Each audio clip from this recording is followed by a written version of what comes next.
Hello, my name is Dana Goddesfeld, and I'm married to Marty Goddesfeld. Marty is currently in pretrial detention, and he's on the 34th day of a hunger strike. He was arrested for allegedly cyber attacking or doing a cyber attack on Boston Children's Hospital over the way they treated Justina Pelletier. This case is often framed as a custody dispute or just a cyber attack on a children's hospital, and what often doesn't make it into the story is the human rights violations and the necessity for somebody to stand up for kids that are being abused. So I wanted to spend a little bit of time telling you about that part of the story that sometimes gets neglected for the fanfare of cyber attacks. Justina Pelletier was a teenage girl from Connecticut who came to Boston Children's Hospital for treatment for her mitochondrial disease. She came to see a specialist who had recently moved there from Tufts. When she got there, a small group of doctors, part of the Child Protective Services, said that her disease was actually psychosomatic, that it was actually in her head and she didn't actually have a physical disease. So they took her off her medications and she started to get worse. And after they saw her getting worse, instead of reevaluating their diagnosis, they dug their heels in. So it's kind of like somebody with diabetes or asthma taking away their medication and saying, let's see if you get better. You didn't. Let's keep taking things away from you. She deteriorated a lot. This was her before she went to Boston Children's Hospital. And this is her after she went to Boston Children's Hospital. This is what they did to her without letting her have her medications. Some of the effects of mitochondrial disease are cognitive, motor control. She became paralyzed below the hips, and they wouldn't let her have her heart medication for her cardiac tachycardia.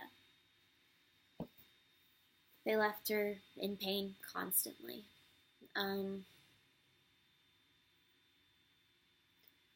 Marty heard about this case, and this came after we were advocating for children otherwise about what this hospital was doing to her and other kids.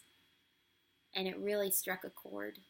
It really moved him to hear that in Boston, right near us, children were being abused in a hospital. We're the type of people that, Marty's the type of person that despite when things are hard, he'll still look into it.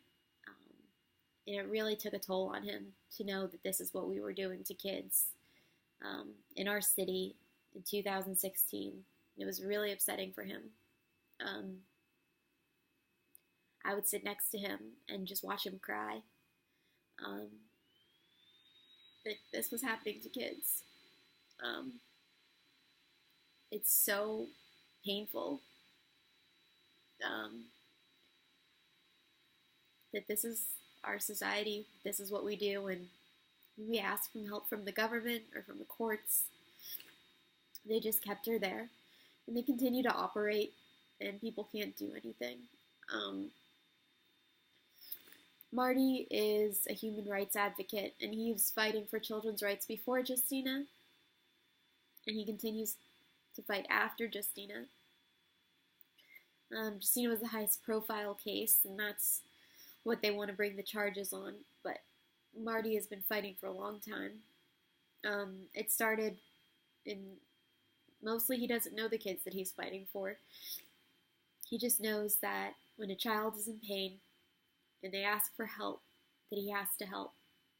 we watched some videos of it's called the troubled teen industry, and it's like residential treatment centers and wilderness programs and um, boot camps, and we just see how kids are treated, and we can't believe it.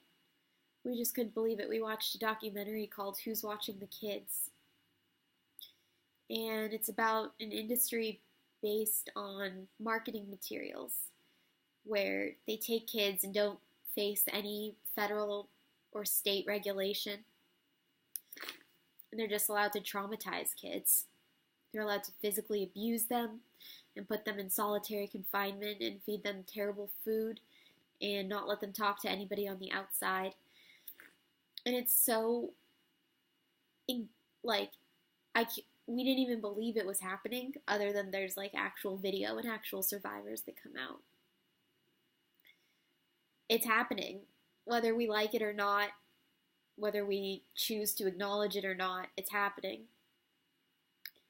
And it was really something to see Marty just bawling all the time about the suffering of so many kids.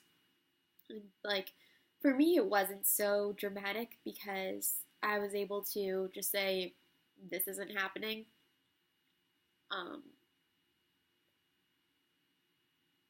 But then in one of the scenes of Who's Watching the Kids, it shows a room that a kid was kept in for months. And it's just a closet with a shelf for him to sleep on and a bucket as a toilet. And that's all that is there. And it shows that on the back wall, he had scraped in, let freedom ring. And at that point, in combination with other scenes from that video, like kids being kept in dog cages, it dawned on me that, like, it is real. Like, I know survivors, and I've seen visuals now, and this is happening. And sometimes I feel kind of annoyed that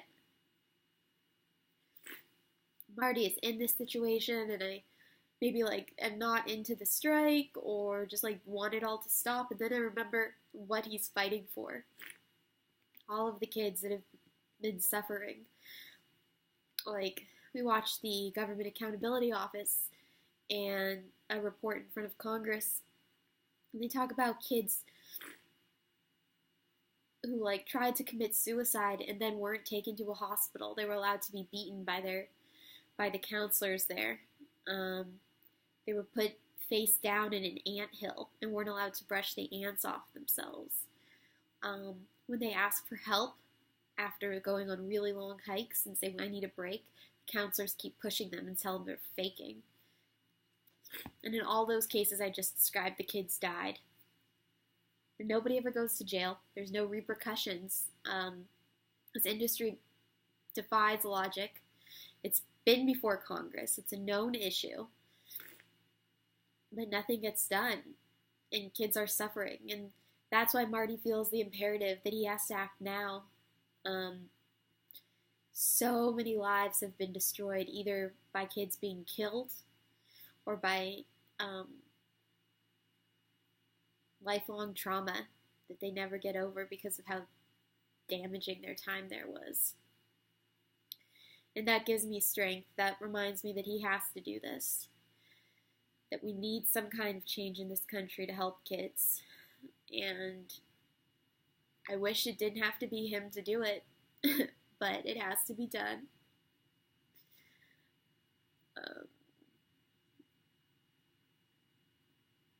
And yeah.